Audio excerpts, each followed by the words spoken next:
السلام علیکم لسنرز، ہم آپ کو اپنے یوٹیوب چینل کی سچی کہانی میں خوش آمدید کہتے ہیں۔ آج کی ہماری کہانی ایک ماں کے موضوع پر ہے۔ ماں یہ ایک ایسا رشتہ ہے جب ساری دنیا آپ کو چھوڑ دیتی ہے، جب ساری دنیا آپ کے دکھوں تکلیفوں کو پریشانیوں کو دیکھتے ہوئے آپ سے گھبرا کر دور ہٹ جاتی ہے، تو واحد ایک آپ کی ماں ہوتی ہے جو آپ کا ساتھ کبھی نہیں چھوڑتی۔ ماں چاہے کسی پرندے کی ہو، کسی جانور کی ہو یا انسان کی، ہر روپ میں ماں کو اللہ تعالیٰ نے اتنی محبت اور سب سے خالص رشتہ بنایا ہے کہ جس کا نعم البدل آپ کو دنیا میں کبھی مل ہی نہیں سکتا۔ کہانی شروع کرنے سے پہلے اگر آپ ہمارے چینل پر نئے ہیں تو ہمارے چینل کو سبسکرائب کیجئے۔ اگر آپ کو ہماری کہانی پسند آئے تو لائک اور شیئر ضرور کیجئے۔ میرا نام روشن آرا ہے۔ پتہ نہیں ماں باپ نے یہ نام کیوں رکھا، کیونکہ نام سے تو میں روشن آرا ہوں، لیکن حقیقت میں روشنی میرے پاس کبھی نہیں آئی۔ میری شادی 20 سال کی عمر میں میرے چچا زاد سے ہو گئی۔ شادی کے چند سال تو بہت اچھے گزرے، اگرچہ شوہر کی آمدنی تھوڑی تھی مگر وہ تھے بہت اچھے، اس لیے دن ہنسی خوشی گزر رہے تھے۔ میرے تیسرے بچے کی پیدائش کے ایک ہفتے بعد مجھے یہ خبر ملی کہ میرے شوہر کا ایکسیڈنٹ ہو گیا ہے اور وہ چل بسے ہیں۔ میں بیوہ ہو گئی۔ کچھ دنوں تک تو مجھے ہوش ہی نہ رہا۔ 1 مہینے بعد ذرا سنبھلی تو میری ساس اور دیور نے میرے کمرے میں آ کر کہا کہ دیکھو اب جاوید تو چلا گیا ہے، کمانے والا اب تمہارا دیور ہی رہ گیا ہے، تمہارے سسر بھی معذور ہیں، اس لیے کوئی آسرا نہیں، اس لیے اب ہم تمہیں نہیں رکھ سکتے، بہتر یہ ہے کہ تم اپنی ماں کے گھر چلی جاؤ، بچوں کو بھی ساتھ لے جاؤ، دوسری شادی کرنا چاہو تو بچوں کو ہمارے پاس بھیج دینا، ہم رکھ لیں گے۔ میں نے کہا کہ امی جان، میں آپ پر بوجھ نہیں بنوں گی، سلائی کڑھائی کر کے گزارا کر لوں گی، لیکن مجھے اس گھر میں رہنے دیں کہ اس گھر سے میرے شوہر کی یادیں وابستہ ہیں اور میرے بچوں کی، اپنے باپ کی یادیں۔ شادی کرنے کا میرا کوئی ارادہ نہیں، میں بس اپنے بچوں کو پالوں گی۔ مگر میری ایک بات انہوں نے نہ مانی۔ انہوں نے کہا تمہارے پاس 3 دن ہیں، سوچ لو، ہم یہ گھر بیچ رہے ہیں تاکہ تمہارا دیور کوئی کام شروع کر سکے۔ میرا دل بھر آیا، میں نے کہا ٹھیک ہے پھر میں آج ہی چلی جاتی ہوں۔ میں اپنے بچوں کو لے کر اپنی ماں کے گھر چلی آئی۔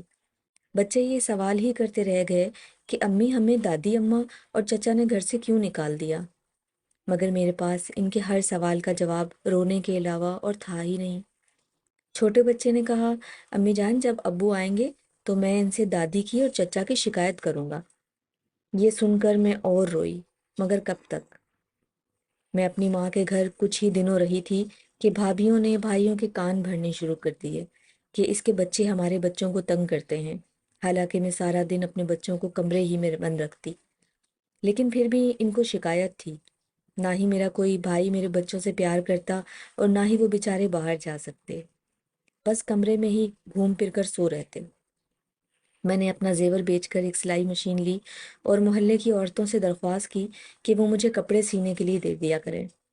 اللہ کا کرم ہوا، میری سلائی لوگوں کو پسند آ گئی اور مجھے کام ملنا شروع ہو گیا۔ اب میں نے پہلا کام یہ کیا کہ بچوں کو اسکول داخل کرا دیا اور خود ہی ان کو چھوڑ کر اور لے کر آتی، لیکن اس کے باوجود بھی میری بھابھیوں کو میرا اس گھر میں رہنا پسند نہ آیا۔ وہ دن رات اسی کوشش میں مصروف رہتی کہ میں کسی طرح یہاں سے چلی جاؤں، چنانچہ بھائیوں کی بے رخی بھی حد سے زیادہ بڑھ گئی۔ اب ان سب نے مل کر یہ پروگرام بنایا کہ میری شادی کسی بوڑھے سے کر دی جائے اور بچوں کو کسی یتیم خانے میں جمع کرا دیا جائے۔ اس پر میں کئی رات سو نہ سکی اور میں نے بالآخر اس گھر کو چھوڑنے کا فیصلہ کر لیا۔ میرے شوہر کی آخری نشانی 2 چوڑیاں میرے پاس محفوظ تھیں، وہ بیچ کر میں نے اسی محلے میں ایک گھر کرائے پر لے لیا۔ اس 2 کمروں کے مکان کا کرایہ اس وقت 1200 تھا، بل وغیرہ ملا کر 1500 بن جاتا تھا۔ گھر کا راشن اور بچوں کی فیس ملا کر مجھے 3000 اور چاہیے ہوتے، اور اس طرح مجھے ہر ماہ کم از کم 4500 روپے کی ضرورت تھی۔ میں نے سلائی کا کام بڑھایا اور اپنی ایک عزیز سہیلی سے کہا کہ کوشش کرو مجھے کسی فیکٹری میں مہینے بھر کا کام مل جائے تاکہ بچوں کا گزر بسر ہو سکے۔ میری سہیلی نے کہا کہ اس کی امی جس گھر میں کام کرنے جاتی ہیں، اس بیگم کا اپنا بوتیک ہے، میں امی سے کہوں گی کہ اس سے بات کرے، شاید تمہیں کام مل جائے۔ لیکن فوری کام نہ مل سکا۔ یہ غریب محلہ تھا، یہاں اتنے کپڑے کون سلواتا ہے؟ لہٰذا تنگی سے ہوتے ہوئے فاقوں کی نوبت آ گئی۔ ایک دن میں سارا دن خالی ہنڈیا چولہے پر چڑھا کر بچوں کو بہلاتی رہی، لیکن کچھ بندوبست نہ ہو سکا۔ بچے روتے روتے سو گئے۔ رات یوں ہی گزر گئی اور صبح اٹھ کر میں اپنے پروردگار کے آگے خوب روئی اور کہا، مولا تو ہی بتا میں کہاں جاؤں، بھائیوں سے کس منہ سے مانگوں؟ میں ابھی دعا کر رہی تھی کہ دروازے پر دستک ہوئی۔ دیکھا تو میری وہی عزیز سہیلی کھڑی تھی۔ اس نے میرا چہرہ دیکھ کر کہا، رو کیوں رہی ہو؟ اتنے میں میرا چھوٹا بچہ نیند سے اٹھ کر آ گیا اور کہنے لگا، امی آپ نے کل بھی کھانا نہیں دیا، اب پھر صبح ہو گئی ہے، مجھے کھانا دیں، بہت بھوک لگ رہی ہے۔ میری دوست نے جب یہ سنا تو کہنے لگی، روشن آرا، میں تمہارے لیے اتنی ہی غیر ہوں کہ تم مجھے اپنے گھر راشن کے ختم ہونے کا بھی نہیں بتا سکتی؟ کم از کم تم ان بچوں کا خیال کرو۔ میں نے کہا، تم ہر موڑ پر میرے کام آئی ہو، میں آخر تمہیں ہر وقت کیسے تنگ کرتی رہوں؟ اس نے کہا، مجھے پتا ہے کہ تمہارے پاس آج کل کام نہیں ہے اور تم غیرت مند عورت ہو، مجھ سے کچھ نہ چھپایا کرو، ورنہ میں بھی گناہ گار ہوں گی، تمہاری دوست ہوتے ہوئے تمہاری خبر نہ لی۔ اس نے کہا کہ میں تمہیں یہ بتانے آئی تھی کہ میں اپنے شوہر کے ساتھ گاؤں شفٹ ہو رہی ہوں، تم فکر نہ کرنا، امی تمہارا خیال رکھیں گی اور تمہیں کام لا کر دیں گی، اور وہ اپنی بیگم سے کہہ کر بوتیک کا کام بھی دلوائیں گی۔ یہ کہہ کر وہ چلی گئی اور تھوڑی دیر میں کھانے سے بھری ہوئی ٹرے لے کر آئی اور اس کے ساتھ مجھے 2,000 روپے دے کر چلی گئی۔ میری سہیلی اسی دن گاؤں چلی گئی تھی۔ میں اس کا 2,000 کا اکٹھا راشن لے آئی کہ بچوں کو بھوکا نہ سونا پڑے۔ میرے بچے بار بار پوچھتے، امی پھر تو ہمیں بھوکا نہیں سلاؤ گی نا؟ میں جواب میں آہیں بھر کر چپ ہو جاتی۔ چھوٹا بچہ پوچھتا کہ امی ابو کیوں نہیں آتے؟ وہ اب آپ کو پیسے کیوں نہیں دیتے؟ ہمارے لیے ٹافیاں کیوں نہیں لاتے؟ اب آئے تو بھی میں ان سے نہیں بات کروں گا۔ ان سب باتوں کا جواب میرے پاس آنسو ہوتے اور کچھ بھی نہیں۔ مشکلات اور مفلسی سے بھرے وقت میں جس طرح میری دوست نے ساتھ دیا، میں اس کا احسان عمر بھر نہیں دے سکتی۔ اس کی امی نے مجھے بوتیک سے کام لا کر دینا شروع کر دیا۔ مجھے پہلا ہی آرڈر 25 جوڑوں کا مل گیا، جس سے میرے پاس معقول پیسے بن گئے۔ بوتیک کی مالکن کو میرا کام پسند آیا اور اس نے مجھے مستقل کام دینا شروع کر دیا۔ اس طرح میری آمدنی کا معقول ذریعہ بن گیا۔ بچوں کی تعلیم بھی بغیر کسی مشکل کے جاری ہو گئی۔ ایک دن بوتیک کی مالکن نے کہا کہ تم کتنا پڑھی ہوئی ہو؟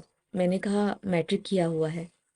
اس نے کہا، اگر میں تمہیں چھوٹی سی فیکٹری بنا دوں تو کیا تم سنبھال لو گی؟ میں نے حامی بھر لی۔ بیگم صاحبہ نے مجھے میرے ہی گھر کے کمرے میں سلائی مشینیں لگا دیں اور کہا، سنبھالو اور میرا آرڈر پورا کر دیا کرو۔ یوں اللہ نے کرم کیا، میں ترقی کرتی چلی گئی، اچھی خاصی آمدنی شروع ہو گئی، اور جس گھر میں رہتی تھی اسی گھر کو میں نے خرید لیا۔ میں اپنی ماں کو بھی ساتھ لے آئی کیونکہ وہ بھی بھائیوں پر بوجھ بن گئی تھی۔ اب میرا ایک بیٹا کمپیوٹر سائنس کا فائنل امتحان دے رہا ہے، ایک کو بینک میں جاب مل گئی ہے، بیٹی کی شادی کر دی ہے، اور اب بیٹے مجھ سے کہتے ہیں، ماں کام چھوڑ دو، لیکن میں کرتی رہوں گی، کیونکہ کیا پتہ کہ شادی کے بعد بیٹے بھی پرائے بن جائیں۔ اب تو اللہ کے فضل سے خوشحالی ہے، اور وہ بچے جن کی خاطر میں نے ساری زندگی قربانی دی، وہ اب میرا سہارا ہے اور فرما بردار بھی۔ لیکن پتہ نہیں کب تک، اس لیے میں نے اپنا کام چھوڑنا نہیں چاہتی۔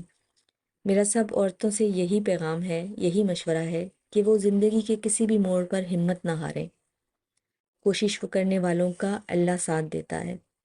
اور تمام بچوں سے بھی یہ درخواست ہے کہ اپنے والدین کا ساتھ کبھی نہ چھوڑیں، کیونکہ آپ جس ترقی کے راستے پر چل رہے ہیں اس کی سیڑھی آپ کے والدین ہی تھے۔ انہوں نے کس طرح محنت کر کے آپ کو پروان چڑھایا اور آپ آج اس مقام پر پہنچے۔ تو اگر آپ اپنی سیڑھی کو ہی گرا دیں گے نا تو مزید ترقی کی طرف گامزن نہیں ہو سکیں گے۔ آپ ماں باپ کی قدر کریں گے تو کل کو آپ کی آنے والی اولاد بھی آپ کی طرح اسی طرح قدر کرے گی۔